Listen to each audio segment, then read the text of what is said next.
1370 AM, The Source. We'll have areas of fog early today, otherwise partly to mostly sunny with a high of 79 to 83. Clear and mild this evening, low tonight 59 to 62, and mostly sunny and warm Wednesday. High tomorrow 82 to 84. Very warm Thursday, we'll have sunshine giving way to clouds with a high of 83 to 87. From the Florida Weather Center, I'm Holly Holdren. You know what you want to do in retirement, but do you know how to get there? Tune in to Coasting into Retirement with Gary Marriage of Nature Coast Financial Advisors, Sunday mornings at 8 to get answers to your retirement planning questions. Plan today so you can do the things you've always dreamt about doing in retirement. Listen Sunday mornings at 8 to Coasting into Retirement with Gary Marriage of Nature Coast Financial Advisors. Our firm offers insurance services. Sold.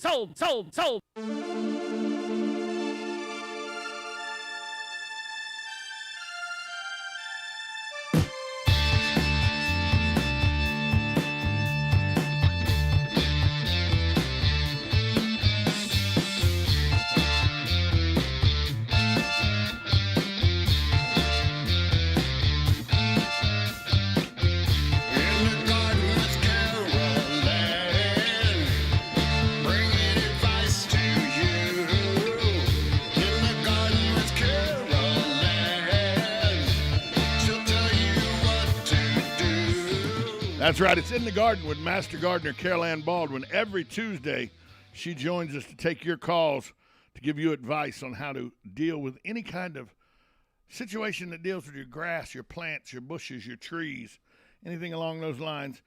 And she's here in between Christmas and before New Year's. Yeah. So, hi, Carol Ann. How are you doing this morning? We went down memory lane. Yeah, yes. You know a bit about what we're talking about too, yeah, don't you? I fall in that same age range. Because it's something that's a lifelong thing for you. Right. When did the grow bug hit you?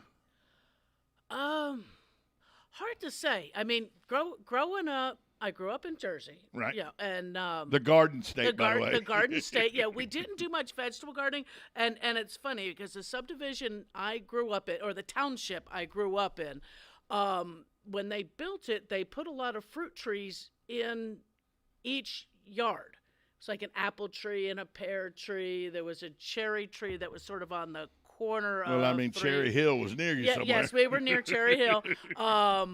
But it seemed like anytime my dad could get the chance, he would cut down one of those trees because we didn't use the fruits. They were more like fall on the cooking ground. fruit. They'd fall on the ground, and then you had to pick them up for the lawnmower.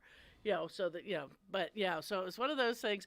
But then there was I don't know, I was probably 8 when I started to get that little bug of playing in the dirt with purpose. Right. Instead of just playing with trucks, just to play in the dirt. There was a little mini rose bush on the side of our house. My dad would run it over with lawnmower every time because he could. But roses are very hardy, those bushes. Yeah, they're very hardy. And I asked my mom, what can I do to keep Daddy from running that over? She said, make sure he has no reason to get near it. And I said, what's that mean? She said, get rid of all the grass around it and do something to protect it. I said, okay. So I found back metal milk crates. Right. Yeah, before the plastic ones. Exactly. Metal milk crates. Actually, light gets through those. And I put the metal milk crate and I marked it out and I took out everything. Just squared it out. I just squared it out and put the milk crate over top of it. There was no reason for him to mow the grass. There was no reason for him to mow in that area. And it bloomed that year. And I was proud of myself. My dad was a little frustrated because he kind of, I think, had enjoyed mowing it over just because he could. Right. But it's like, yeah, no. And then there was some lily of the valley, which doesn't grow down here, and something else, the daffodils, the French telephones. Right. Those on the side of the house. And it's like, well, Daddy keeps mowing those over too. She said, same thing. This time we put a pipe and a board in front of it and cleared out all the grass on the way. It's like, there's no reason for him to get over there with the lawnmower. And this was pre-weed eater days. This was pre-weed eater. It was pre-Roundup. It was pre-mulch. It was, back in the day, you hand-picked the Japanese beetles off of whatever that sticker bush was that was on the side of the house. Weed eating back in the day was you had this long handle that had like a little half moon on it that you would cut or you got down on the ground and you had the little one that had the little V in it, and you would dig dug them out. Right. Dug them out like that. We would spend. My mom would say, you spring clean the house one weekend, and then next week it's time to spring clean the yard and get out in the yard, and you would go pull weeds out of the flower beds and everything. But, and of course, well, up north, you didn't have to do it near as often as we did here down here. But then in high school, I went to a vocational high school, and I wanted to. In order to get in at that time, you actually took an aptitude test, right? And you selected 3 areas of interest that you were interested in, and they selected the other 3 for your freshman year. And one of mine was horticulture. Unfortunately, I couldn't get into it in my school. They only offered it for special ed students there. My sister's school did, and my parents are like, "Yeah, we're not driving you. Right. No, you go to your school right. that the county will bus you to." Right. And it's like, yeah, okay. But no, I got into it once. I got back into it when I moved here to Florida, and after I'd gotten married. My mother-in-law was a avid vegetable gardener, and did some flowers and stuff, kept the landscape and that. So that's when I got back into it. When you talk about vocational schools. Yeah. When I was growing up here in Florida, they weren't called vocational schools; they were called skills centers. And in Jacksonville, you had the West Side Skills Center and the South Side Skills Center. And the South Side Skills Center taught horticulture, farming. It was like the ag, almost like because South Jacksonville wasn't developed then. Right. It was more of your it was your ag the school. The West Side Skills Center taught welding. Okay, more of your industrial carpet laying, stuff like carpentry skills and stuff. Yeah. Automotive classes and everything. I went to none of them. I went to my high school. I was one of the first people that went to high school where they had advanced placement classes. Oh. Yeah, I was one of those nerds. Yeah, one of those kids. Yeah. Oh, well, I went through the vocational high school getting A's. Sleepwalking probably. Yeah.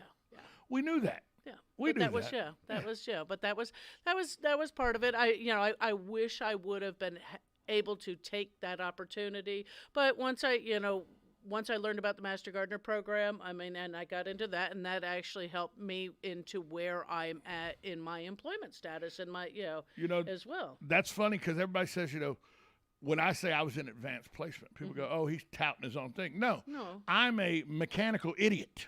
Okay, but ask him a history question. Ask me book smarts. I got and street smarts because I've made so many mistakes over my life. Yeah. I've gotten street smarts, but common sense with tools and stuff like that. I'm still as bad now as I was when I was 8 years old. See, and I was more mechanically inclined. Yeah. I was not. I don't have a mechanic. Literally, I was sweating bullets this weekend, helping, and I was helping. Oh. Susan and I did it together. First off, we had a stud finder. Okay. We couldn't even agree if the stud finder was working right. Susan said it was. I go, I don't think so. She goes, who's the one with no mechanical inclination? I go, the one disagreeing. She goes, so we'll go with what I want to do. Yeah. She was right. She had found the stud. Yeah. I had no idea. None. Yeah. And some of it's measure from the walls. And, None. Yeah. 0. I go, where's the tape measure? She said, for what? I go, it looks like a project we need a tape measure for. We didn't. It come with its own little. Oh, with its own little template. And everything. That you tape that onto the wall and exactly. Draw your screws on exactly. that. And if you don't have a template, you use the blue masking tape. And by the way, she gave me the drill for some reason. The first thing I did is I'm drilling into the wall, snap the drill bit right in half. She took the drill from. She goes, okay, never mind. Never mind. She thought she was letting you. She was letting you be a big boy and do right. work. And with so the I power just stood tools. there and held stuff in place. Yeah, that was she heavy. got it down, and then she was like, okay, you tighten it up. I've gotten it as far as I could get it. With your strength, you tighten it up. Yep, you can get the extra turn on right. it to make sure it's that was my contribution, holding things in place. And then once she had reached the maximum strength torque she had, she gave me the. Now you finish it up. Yeah. then get out of the way. I'm running a bath. I almost failed miserably at that, by the way. I'm trying to tighten it up. I'm loosening it because I got the you ratchet got the going the wrong way. righty-tighty, lefty-loosey thing. Well, I got going the on. ratchet turned the wrong way. Yeah. So instead of it tightening, it's loosening. Yeah. She goes, "That's not the right way." Yeah, you weren't supposed to turn it. I already had it set the she right did. way. She had it set the right way. She And did. You went and flipped it. Yeah. And then you're right. Then she fills up the garden tub. Get out of the way. I need a glass of wine. And then my job was to curry wine back and forth from be the wine courier. Tom. Yeah. Okay, must be time to get bottle. wine. Yeah, get the bottle. No. She would give me the empty glass, and I would go to the kitchen. It's what you got to do. What you got to do. That's it. 622-9622 is the number to call if you want to talk to Carol Ann Baldwin. 622-9622 is the number to call. Somebody asked me the other day, said, you used to get a lot more callers to Carol Ann's show, but now it's wintertime. Do you think people aren't out working in their yards, and that's why? Because there's not a lot to do right now in their yards? Is there not a lot to do right now? There's not a whole lot to do, but this is a good time because now we're the first of the year. Yeah. First of the year is Saturday. Friday's the last day of Friday's the last 2021. day. 2021. But Good riddance, by the way. And everybody, when it comes in, don't be making all that noise. We don't want to come in quietly. I don't know, that or scare the other one off. Maybe we need to set off all the fireworks ahead of time so scare 2021 away. Right. But I mean, no, this is actually a good time of year to start new beds, to plan out spring gardens. Anybody on any of the gardening pages, Facebook pages, and that see all the memes of all the garden catalogs coming in and plans on things like that. That this is the time, while it's still pleasant out. It's not hot. I'm sorry, 80 degrees is not hot. It's not hot. You can get out there. You can dig in the yards. You can, you don't have it's not. You're not going to die a heat stroke because you got out in the lawn a little bit. But no, good time to plan for next year. Plan for new beds for flowers and landscape. Changing over things in the garden. I think we've got some cooler weather. Of course, January and February are coming. That's when usually our worst of the weather is. For colder temperatures and rainy, nasty winter weather happens at that time, during that time of the year. And so once we get a couple of nice frosts, couple of temperatures where they're low enough, then you can go ahead and prune things back because they've gone into a dormancy. Because obviously nothing is fully dormant now because it's been too warm. We haven't had a frost yet. We haven't had a frost yet. Actually, I did see frost on some roofs. Well, I was going to say last week on Thursday or Friday. Wednesday or Thursday. Thursday, Wednesday, Thursday. One of those days last week. Yes. I came out to the car, and the car was fogged over because it was foggy out. And everything. Right. So I hit the windshield wipers, and it went shh, shh, shh, shh. Yeah. I was like, uh-oh. That's frost. So I hit it with the washer stuff. window washer, and it created slush. And I was like, ooh. Yeah. So I said, what's the temperature? I looked at the gauge. The temperature in the car said it was 40 degrees. Yeah. I looked at my phone. The phone said it's 37 degrees. So frost is somewhere around 37, 36. And that's part of that's the moisture, the humidity in the air, and that. But yeah, that morning, it's probably same morning. I get out to head to work, and there's frost on the roofs in the neighborhood. Right. And I'm going, we had some frost. We had a little bit. I mean, it was hit and miss, but had a little bit. Good morning. You're on In the Garden with Master Gardener Carol Ann Baldwin. Good morning, guys. Hey, Hugh. How are you?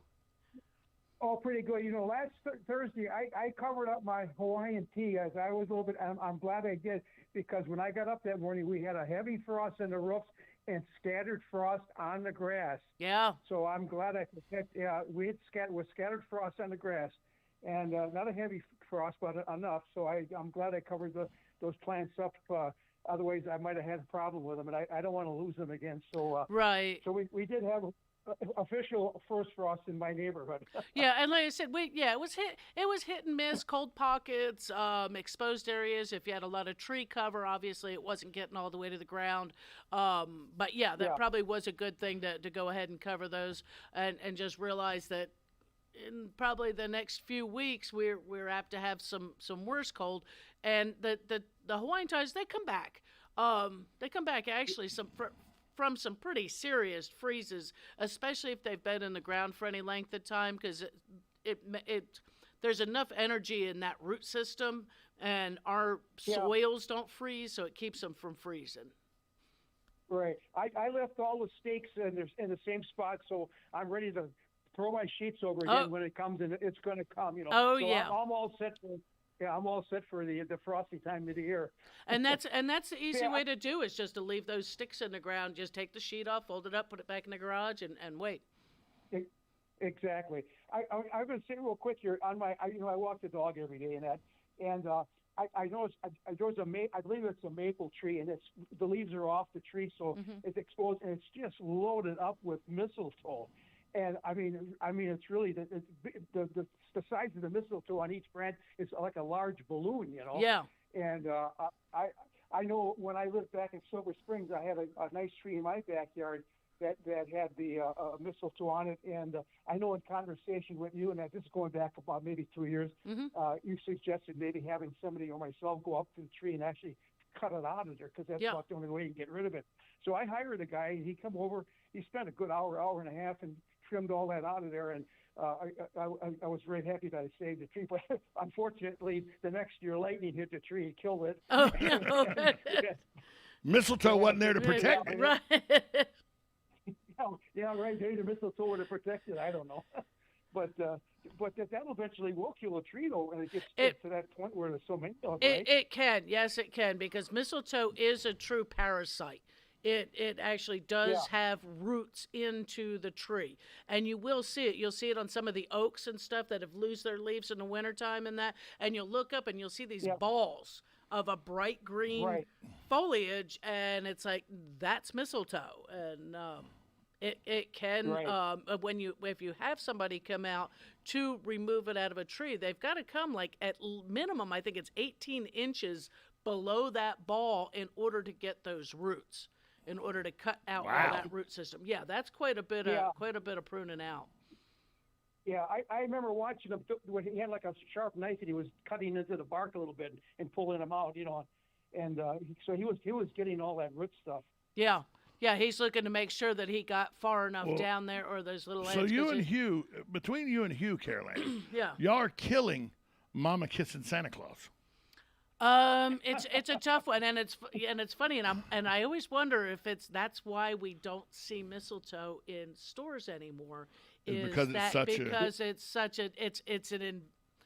not an invasive, but it's a parasite. Yeah, it grows off of other people's growth. Right. It lives in their body. Yeah, exactly.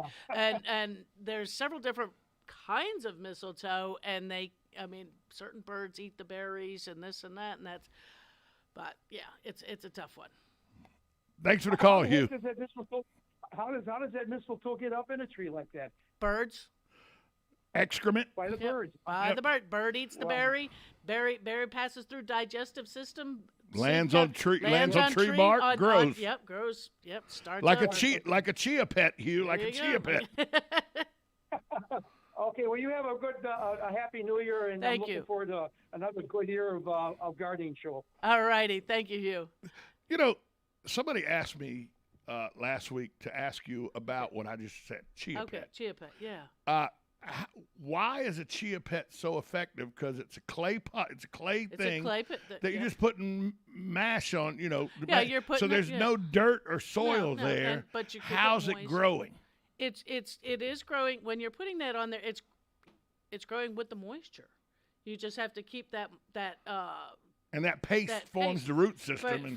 Forms the root system. It is, I get probably a little bit of a soilless medium that when you add that and you smush it all over. But part of the trick of getting those to do well is soaking that pot and getting overnight, getting that to where that clay is wet all the way to the inside of it, and then keeping it moist. You ever done one of those? I haven't, and I wish my daughter would do hers, because I gave her the baby Mandalorian. Oh yeah. The last year, and it's like, why did you do yours? I've only done one Chia Pet. Okay. But it is the perfect Chia Pet. Bob Ross? Yeah, exactly. Exactly. Everybody's got, the animal Chia Pet. The only Chia Pet that makes sense to me is Bob Ross. Is Bob Ross, yeah. Because the Chia Pet grows Bob Ross's hair. That's it. That's it. You know, shape them up. the two dumbest gifts ever, the clapper and the Chia Pet. But we no, remember what was it? The Buddy Bass or whatever. Oh yeah, Buddy Bass. Oh yeah, whatever his name that was. sang. Yeah. But you always remember when we were kids, Chia. Oh yeah. And clap on, clap off the clapper. Yeah. Which is useless now because we have smart homes. Right, and you can buy the light bulb and just screw it in there and go, oh shoot, I forgot to turn off the lights, and oh shoot, I'm at work. Turn off my lights. Turn off the light. Yeah, you don't have to. You don't have to clap. You don't have to have somebody. Yeah, and then you kept freaking somebody out by But a Chia Pet is it was the way that my sister bridged the gap and taught my niece the love of gardening and the love of growing flowers and everything was through Chia Pets. Yeah. And there's all kinds of, actually, not just the Chia Pet, but there's other there's small, different. That's the name brand, right? But I'm just saying. But there's other small gardening kits that are great for young people to start something new with. It's always, with little ones, something like green bean seeds are fun, and you can do them in a cup, in the plastic cup, and do the starter medium. And if you put them near the edge of the clear cup, and then set that clear cup into a dark cup to get them started, you can see the root system and how they grow and things like that. But there's other little ones. I think it's called Back to the Roots is one of them that does a lot of horticultural science kind of things, where they do little herb gardens. They're all water based. Right. They all are almost like a hydroponics or small soilless mediums. I wish I'd have had a better understanding of hydroponics as a kid. Yeah. It would have made my college years a whole lot better. It would have made my college years a whole lot better. Yeah.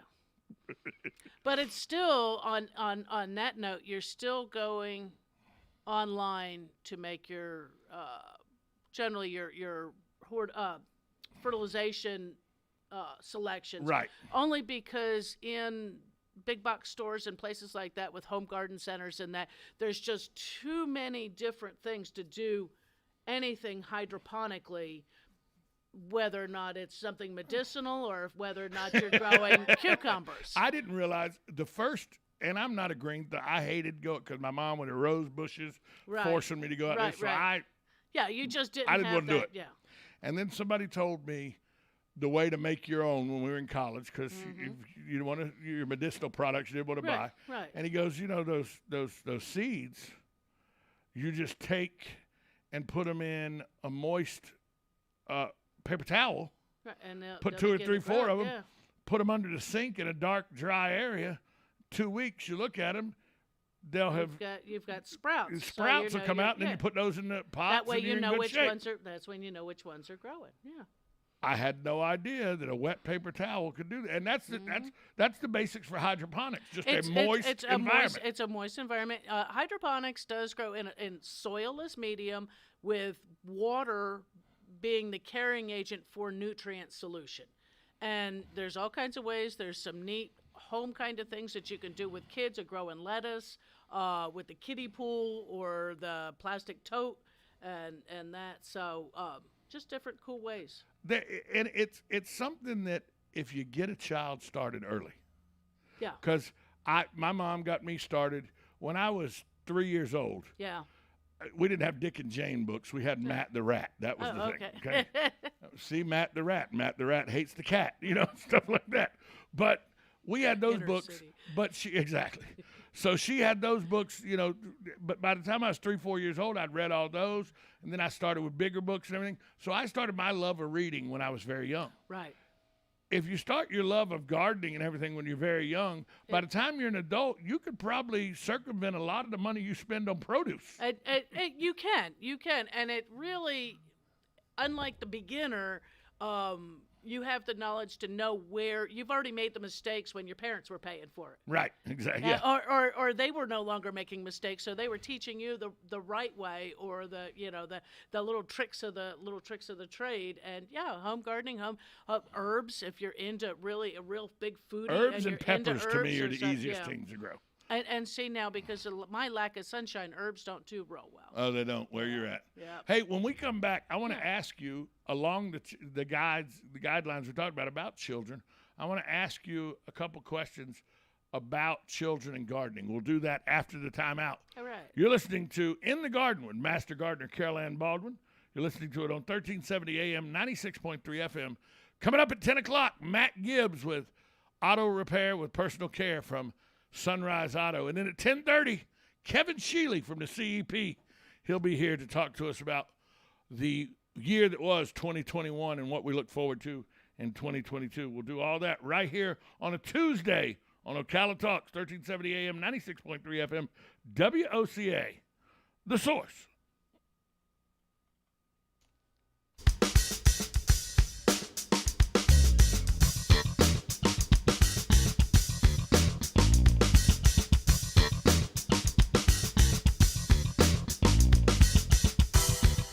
Broadcasting from the Ocala International Airport, this is WOCA AM, W242CA FM, Ocala, 1370 AM, 96.3 FM, The Source.